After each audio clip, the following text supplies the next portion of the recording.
I will ask Dr. C. Ramchandra to give a brief talk on the review of current literature.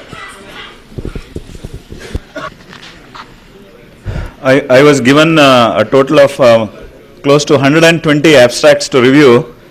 I should acknowledge Dr. Ravi Kumar for a very meticulous search of the literature, Dr. Narendra Babu and Dr. Gauri Shankar again for searching the literature and classifying it for me. It will not be able to summarize it for the time allotted with the 8 o'clock session waiting. So what I will do is I will quickly go through. Whenever you just want me to finish, just indicate like this.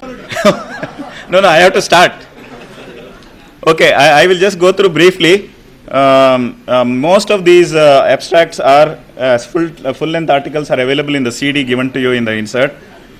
Some of them are very good review articles. So one about etiology, they talk about the fact that many of these hypospadias occurs in women who have impaired placental function. Then they talk about certain geographical areas where it is very high incidence, and as Dr. Ravi Kumar told us about the endocrine disruptors.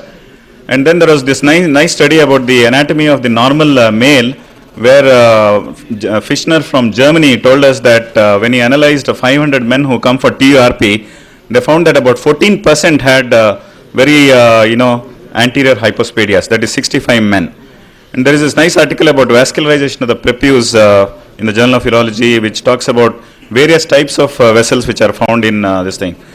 And then there is a very nice article written by Douglas Stephens and John Hudson in this Journal of Pediatric Urology, where they totally have debunked the old theory of formation of epispadias and extrophy and hypospadias, and they talk about this new concept called as the tail hypothesis. It's a very interesting concept. You should go through this journal to get this concept. They say that there is a tail which comes in the human fetus just like it happens in lower animals. It comes, makes its appearance, causes these problems and disappears. Again, epidemiological problem in a small country like Finland, where it's easy to study a population where they have two haplotypes. One is 4,000 years old, another one is 2,000 years old. They have more hypospadias in the 2,000-year-old haplotype, some genetic factor, some genetic association with cardiac defects. Age at operation studies done, they have found that there is no difference when it is done less than 18 months or more than 18 months, but delayed surgery gives rise to a lot of problems. Adult hypospadias repair has got fraught with a lot of complications, and 48% is the extent of complications seen in even distal repair in adult hypospadias. Hormonal treatment, we all have talked about it. I don't know whether DHT gel is available, but it has been found to improve the size of the penis as well as the uptake of the buccal mucosa graft using topical androgen. When we come to the surgical technique, I will not go through this in detail. I will just mention that these are the abstracts which are available for, these are the articles which are available for buccal mucosal graft, some by eminent authorities like Snodgrass. A lot of articles coming from China, Taiwan, a lot of articles coming from Turkey, a lot of articles coming from Cairo, Egypt. This is a very interesting article. Article number 4 is that which Dr. Mane is already demonstrated it to us, talked about it to us, that is the dorsal buccal mucosa graft as an inlay with a urethral plate incision by Hayes and Malone, which came in BJU International. A very old article actually with then there are a lot of grafts which are used.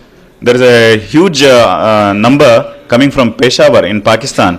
This guy is a plastic surgeon, a guy named Obaidullah, Dr. Obaidullah, who has done 1,450 cases of BRCA, a 2-stage repair, and uses preputial, post-auricular, buccal mucosa, and even the medial arm graft, and very acceptable complication rate. Again from Great Ormond Street, inner preputial skin used as a graft, and I was mentioning about chloramphenicol ointment being used twice daily for 2 weeks after the tie-over dressing is removed. Then we have Snodgrass repair from the Snodgrass team itself. Then you have from Naples, Italy. Then you have the Snodgrass repair with a ventral based Datos flap to cover it. with the formation of a mucosal collar, again coming from Turkey. The fistula rate is 8.3% with the ventral-based vascularized flap harvested from either side. Then more articles on incised-placed urethroplasty from Egypt. They found that whether you use interrupted suture or whether you used continuous suture, it did not matter. It's just the urethral plate which matters. And how wide a urethra should be produced, this is quoted by Sripati in his paper on salvage hypospadias. This is, I don't know whether it's the same paper, but he has done a lot of literature search on this. 3.69 plus or minus 0.43 millimeters is the meatus requirement for most of the boys around 18 months when we operate for hypospadias repair. This is from Poland, this article. Then various preputial flaps and tubes. Two-layer, one-layer closure. They found that fistula rate obviously is better, lower with a two-layer closure. Then you have a longitudinal island flap, including both the mucosa and skin from the dorsum of the penis. A huge experience from Vietnam. Then you have this Bretteville technique, which looks very funny when you actually look at it, but actually has got very good results. And a huge series from Dundee in Scotland, reported in the Plastic Surgery Journal, 373 cases. The second stage of the Bretteville technique is actually a very, very small stage where you just divide the, it is a, what is called as a over-the-top preputial skin tube which is formed, and it has got, it has given excellent results. Then we have this V-incision suture, which Dr. Panjwani has already told about, tubularized flap, including the same thing. Then we go to further flaps, lateral base flaps with dual blood supply, again from the ventral aspect. Then I was telling about this Koff's modification of Koff's technique, eccentric circummeatal based flap coming from Turkey. So less distal and more proximal flap, which is tubularized, and urethra is mobilized and brought up to the tip. Then we go to giving soft tissue cover. Gubernaculum has been used for reinforcing the new urethra after doing the orchidopexy in a simultaneous repair of Dr. Mane uses the tunica vaginalis or the processus vaginalis rather than tunica vaginalis. Then ventral based Dartos flap, and a very nice article from India in the Indian Journal of Plastic Surgery. Foreskin reconstruction techniques in distal hypospadias, and unstented snodgrass repair with foreskin reconstruction. And as Dr. Mane has mentioned, there was a significant retention rate which was treated by immediate SPC in 4.4% of the patients and phimosis in 10%. Then we have the intact prepuce with the megameatus. So they analyzed whether prior circumcision, does it complicate repair, and they found that it does not complicate repair. And urethral mobilization, the Koff's repair, which Dr. Mane has just showed us, can be used in salvage repairs. As a primary repair has been used, and a large number of patients reported from Boston.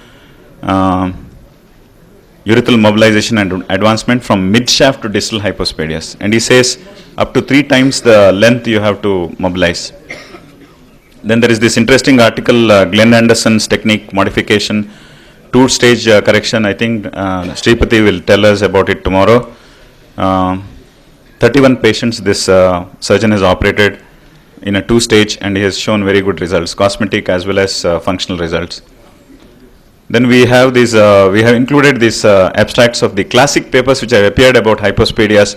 When Duckett passed away, all his classic old papers were reissued in Journal of Urology, and these are the papers which were which appeared in UCNA initially, including the Koyanagi and its modifications. And one of the interesting modifications is from Rama Jayanti's unit, which came in 2000, where he increases the vascularity of the Koyanagi flaps. Again, adult repair, not very good results, and a lot of other things are important in adult repair. They have to be prepared for many days before surgery is being done, with a lot of skin preparation, antibiotics. So many things are different in an adult repair compared to a pediatric repair. Then there is this thing about drainage. As Ramesh was telling, SPC is better in relation to fistula and meatal stenosis when it comes to drainage compared to transurethral tube. And dressing, this new dressing has been reported from UK, which is supposed to be easy to remove, and it is water-soluble adhesive called as Cavilon. I have not seen that. And then on pain relief, there are a couple of abstracts. Most of these things we know, like tunneled epidural catheter and what concentrate of bupivacaine to use. And some of the outcome studies are very interesting. After one stage hypospadias repair, 107 patients were studied, and they found that distal hypospadias gives good results. Mid and posterior hypospadias and pedicle island flap, as Sanjay told us earlier, increases post-op complication rate. Long-term follow-up after meatal mobilization, which we are not really very fond of. Then from Turkey, one-stage repair, Onlay has the best result in the surgeon's hand. Then Snodgrass himself came out with his long-term outcome, and he analyzed the various components, sexual function, cosmesis and micturition, and this is a very interesting article. And then there is an article of appearance of the penis after a tip repair and after circumcision, and they asked the parents to assess the appearance, and they found that there was no difference in the parents' assessment, and the surgeon's score actually were more favorable, contrasting to what Roberts told us about. Then for buccal mucosa graft, there is a significant number of complications when it is used for long-term, when it's used for salvage repairs. I'll quickly go through the rest. 2-stage. Then we have adult follow-up of hypospadias repair. Then we have outcome of foreskin reconstruction. Very good results. 8% fistula rate and partial dehiscence in a few. But they have found that better results are obtained if you use interrupted vicryl sutures. Uroflow studies, they have found that it is better to go by the voiding history than doing routine uroflowmetry. They found that the results are different over a period of early study and late study, and only if voiding history is abnormal, then you need to do a uroflowmetry to study. And good articles on management of complications from Snyder in Kansas about various complications, fistula, urethral diverticulum, and then the success with fistula closure, various articles. Many people are having excellent results, some of them as high as close to 84% with the fistula closure, and as was found today when we were discussing, distal fistulae are more challenging than proximal. Then there are a couple of articles on management of cripples and secondary hypospadias repair, articles coming from big centers. Then there is a lot of articles coming about psychosocial and sexual studies done in these children, in these patients who grow up to be adolescents and adults, again based on questionnaires. But the consensus of opinion is that the proximal hypospadias with genital ambiguity, they have worse outcome when it comes to ultimate body image and appearance. Micturition disturbances are not that common. Hesitancy is the most common problem. Ejaculatory disturbances are very common in hypospadias repair, whether it is proximal or distal. Same thing in these abstracts. Then pediatric penile perception score, we have heard about that. Then appearance, again we have heard about that. Then very interesting study came out recently from Canada. So they found that residual chordae is the most common problem in the structural appearance of the penis, and hesitancy is the most common voiding disturbance. That is what was found. Then new techniques and innovations. Somebody mentioned about the use of saphenous vein, which has been used. Then autologous in vitro cultured urothelium, which is used. Then Dr. Chudamani Gopal from Banaras has talked about use of fibrin glue in preventing fistula. It doesn't eliminate, but reduces the fistula rate. New concept in urethral advancement. Then small intestinal submucosa, which is available off the shelf to repair severe chordae and complicated hypospadias. Inner prepucial free graft, again we have talked about it. Interesting article came about training of a surgeon in BJU International in 2006 from New York. This was about this guy's Mark Horowitz experience when he finished his fellowship in pediatric urology and started off his practice. In the first 5 years, what happened to him? And he did 231 patients surgeries for hypospadias.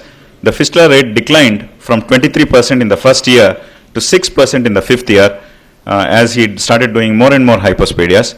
And he said it was, other than the experience he was gaining, he said that two changes in technique which helped was the Dartos flap and tubularization, which was stopped more proximally, as Dr. Mane has told us again and again, which was actually being done more distally initially, and then he started stopping short more proximally later, thus reducing the fistula rate. He has studied only the fistula rate because that was the most visible complication. Then these are some of the nice articles which have come out in, for a general reading of, the concept of hypospadias from Moricand in France, then Hollenfeller in Germany, then from again Germany, Dr. Stein talking about primary hypospadias repair with buccal mucosa. Then hypospadia surgery, when, what and by whom. Very interesting article by 4 people from different specialities. One, Braca is a plastic surgeon, Manzoni is a pediatric urologist, Parmenteri is an andrologist who specializes in reconstructive genital surgery, and Morocco is actually Morocco is a pediatric surgeon. So these 4 people got together and wrote this article. It's very nice and a very exhaustive, sort of discussion of the literature. Then there is a very interesting article I came across in Journal of Urology in 2008. The title of it was actually an editorial. Title of it was Deconstructing Reconstructive Urology by Dr. Santucci. So he talked about what we usually mention when you have, these patients for reconstructive urology. He says you must have a wide repertoire of surgical tools. You must have the surgical agility to discuss plan A, plan B, down to the dreaded plan N. Plan N means do nothing. Then you have to have an open mind, and then you have to have a spirit of innovation, and then you have to be brave. Basically, you have to be a pediatric surgeon or a pediatric urologist. So, if you cannot fix, you refer. The other statement he makes is, how do they do it in your hometown? So, if you don't know how it is, you are having problems with what you are doing again and again, then ask your colleagues from another specialty.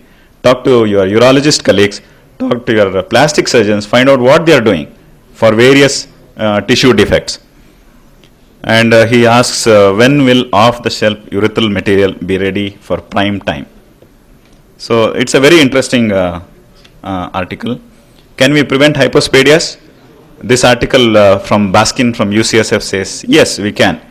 Because we know that it's a 2-hit condition. First is the genetic susceptibility, so we have to find what the genes are. They're working on that. The second thing is, we find out what is the environmental exposure, the second hit which causes, and prevent that from occurring prior to pregnancy, just like how we have prevented myelomeningocele from occurring by exposing the woman to high doses of folates before she plans for a pregnancy. Similar thing you can do by preventing exposure to this endocrine disruptors. It's a very nice article which has come in Journal of Pediatric Urology. Then they talk about centralization of hypospadias repair so that more cases can be pulled together and 1 or 2 surgeons or maybe a team of surgeons can get together and repair a large number of hypospadias patients and get better results. And they have found that that actually happens. And then again a very nice review article from England, same about regionalization of care, how it has happened in cleft lip and cleft palate and they are having better results. And again average desirable volume decided by the same group that we have to do 40 to 50 cases a year to have good dexterity and good outcome in hypospadias repair. I will end with one of the very senior urologist who is no more and who wrote a lot about genital reconstruction in hypospadias. And from his article, which was written in 1951 in Journal of Urology, he says the repair of hypospadias is no longer dubious, unreliable, or even extremely difficult. If tried and proven methods are scrupulously followed, a good result should be obtained in every case. Anything less than this suggests that the surgeon is not temperamentally fitted for this kind of surgery. Davis told about this in 1951. I think it still holds true. Thank you very much. Thank you, Dr. Ram, for a very nice overview of the literature as it exists today. In keeping with this 8